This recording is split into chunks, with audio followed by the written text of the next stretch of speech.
Okay, this is Moises Ayala from WINGFOILDAILY, and thank you so much, Mattis, for being here with us. I know you are a busy person, so thank you for talking about Wingfoil in this rail. Okay. Thank you very much for the invitation. It's a pleasure to be here. Okay, Mattis, four-time world champ, four-time European champ, and the guy who pushed the Wingfoil speed record to 41.4 knots. This is amazing. But you are not just about competition. You are a studying engineer.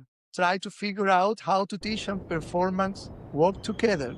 This is amazing time to know you better. He's a part of a new wave of riders, smart, creative, and completely obsessed with the ocean. Welcome to this new reel with Wingfoil Daily and Mattis. Do you remember the first time you ever tried to foil? We would like to hear about this. Very first time I touched the foil and felt the lifty pressure from the foil was in 2017. I was still in windsurf back in the days, and it was one of the first foils which was given to me by one of my friends.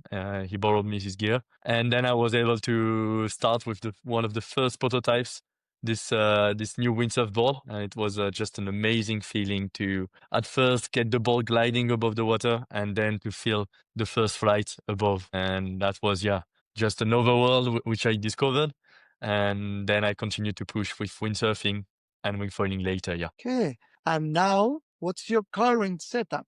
Wing, board, and foil. So I'm using the Ozone Fusion V2 wing in all my competitions. It's 100% double layer wing, which allows to get faster and to have very constant pressure to be able to go fast on the race course. I pair these wings with my Levitas Boom Race Series boards, which are 75 and 58 liters. And then I'm using a foil as well from Levitas, which is the R6 foil. And that's a 480 square centimeters foil front wing, and with a 112 centimeter long mast. And that's all the gear that I use in racing. And of course, depending on the wind conditions, the wave conditions as well, I'm changing a little of my settings to get faster. This is amazing setup, Mattis.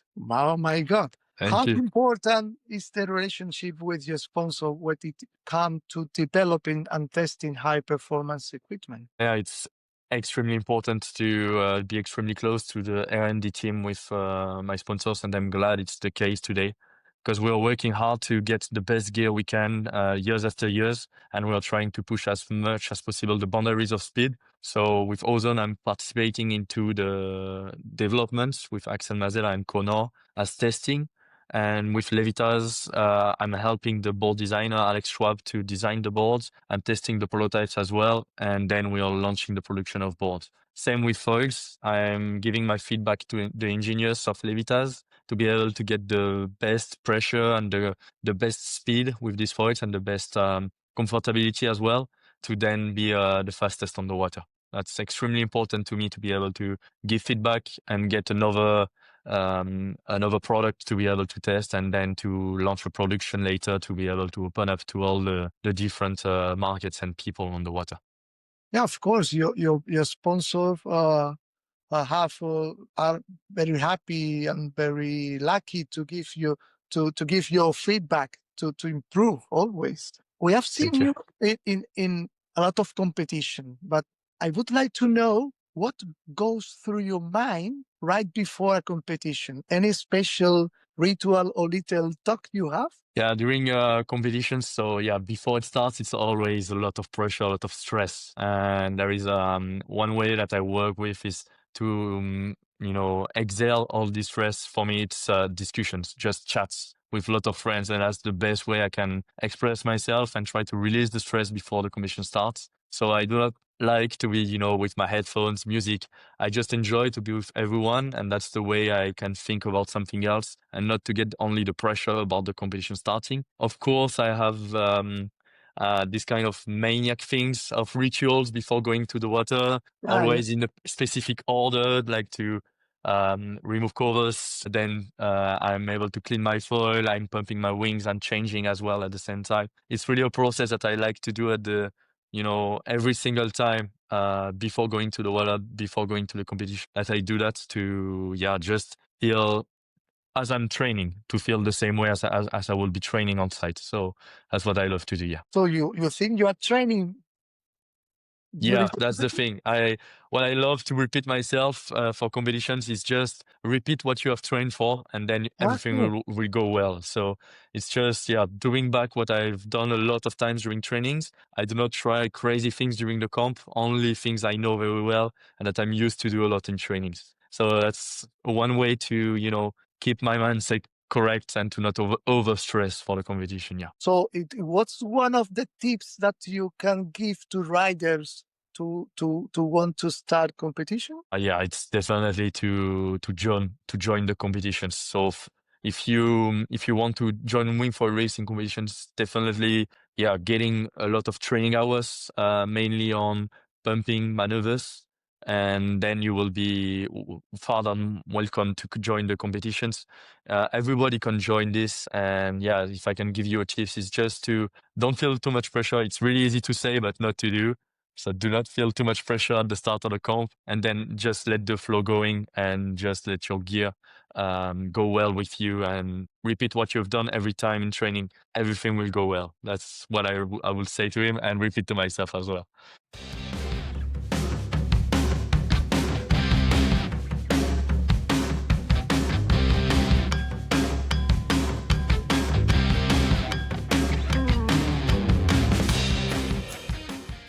Mathis, out of competition, what do you prefer? Flat water with strong wind or light wind with waves? It's such a difficult question because I love both. That's conditions I'm really used to have here in Marseille every time. So for racing, definitely flat water and strong wind is amazing to go fast and have very constant power. And then for free ride session or sharing a station with a friend with just for fun, of course, light wind with big swell is amazing because you're able to ride the swell and not bother about the wing position. So I really enjoy both. So that's for me, that's difficult to choose here. Okay, okay.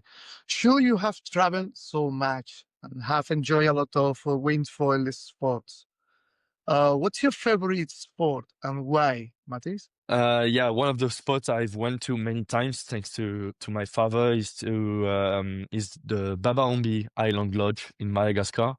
So this is on the Emerald Sea, Emerald Lagoon, and this is such a special spot because you have crystal clear and emerald color lagoon just in front of the lodge, and it's completely flat water. You can enjoy this amazing water and flat water scene. And if you want to go for a swell session or wave session, you just have to cross this lagoon of 1-2 kilometers, and then you arrive to the reef where there will be some waves waiting for you, and you can ride the waves and enjoy a lot this nature. So it's really cool because all the lodge and all of this is really linked to nature out there. And when we're going there, we don't have internet or this kind of stuff, so we are really connected to nature and to wingfoiling. So that's what I love a lot about it. I've been looking for this spot here on internet. Oh, Yeah, you should. I'm going to look for flights now. Yeah, it's a bit difficult. The journey to go there is a bit long, but it's really worth it. Really. Okay. Will you share with us an anecdote or a story that people don't really know about you, Mathis? So I mean, most of the riders on the racing tour, they are all professional riders and not making studies for most of them. And I'm not part of this group. I'm making studies next to my racing career. And so I'm doing engineering studies at my school, which is the INSA in Lyon, in the middle of France. And so I'm sharing both my schedule between studies and trainings. So I'm going for studies in Lyon, coming back in Marseille, where I live for trainings and for everything else I can do here. And that's two different lives that I have, and not many people know about it. And if I have to share another one, is because sometimes I see people being surprised when this happens. But it happens that the pros are crashing. This happens a lot, and we are still human. We are not robots. So even for people who are in the world scene, we are all crashing. and it's completely normal to do so. So yeah, I see people with big eyes sometimes. Yeah, shit happens, you know. You are a human too, a special and magic human, because it's too hard. How do you balance those way of life, different way of life? Yeah, it's such something very separated between my 2 weeks. So I have 2 to 3 days that I'm spending in Lyon for my studies, and during these 2 to 3 days, I'm really focused on studies. So I'm really only working out there, and I'm doing everything I can to have my homework done during the night. So usually it's long nights made to be able to work a lot. And then when I'm going back here in Marseille, I usually have worked enough during these 3 days, and then I'm completely free here in Marseille to train, physical preparation, winging sessions if it's windy, pump foil if it's not. So yeah, it's really two very different days, like 4 days almost here in Marseille, focused on winging, and 3 days focused in studies in Lyon. Oh, this is too hard. People don't to know what happened behind you. So, True, true. Mathis, what do you think about the future of wingfoil racing in the technology, competition formats, and younger generation coming up? So yeah, the future definitely for racing is gonna be bright. So we will have a lot of different settings to look for in the next months and years. So first, yeah, we are deciding at the moment to limitate the wing size limit for the maximum wing size limit for racing.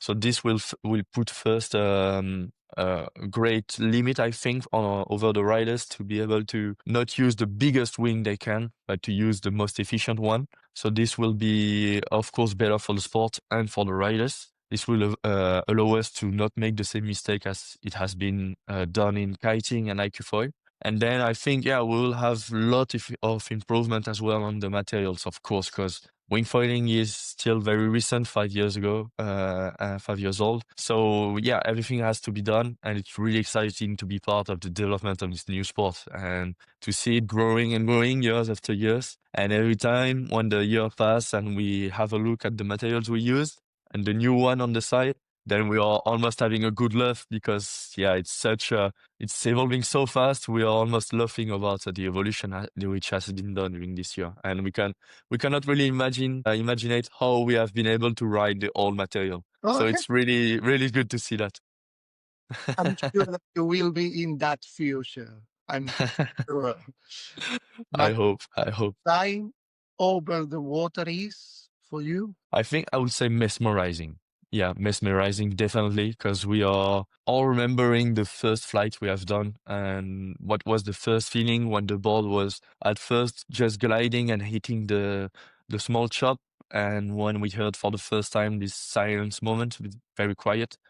And yeah, it's always, very amazing to remember this first flight, and I think we all do. So I would say mesmerizing definitely for this one. Okay. Oh, it has been amazing. It has been like talking you with some minutes of your life. I know that you're busy. Thank you so much for sharing your life, because we know how hard it is to balance the studies and the professional wingfoil athlete. So thank you so much for being here. Thank you for having me. It's definitely such a pleasure to be here. So thank you very much for the great talk, and yeah, that's amazing. I'm really looking forward to joining you on the water and being able to share the session together. Would Now, be amazing. I'll stick with some tips, okay? Yeah, of course. I will answer and give even more. Okay. So enjoy your life and study and enjoy on water. Thank you so much. You too.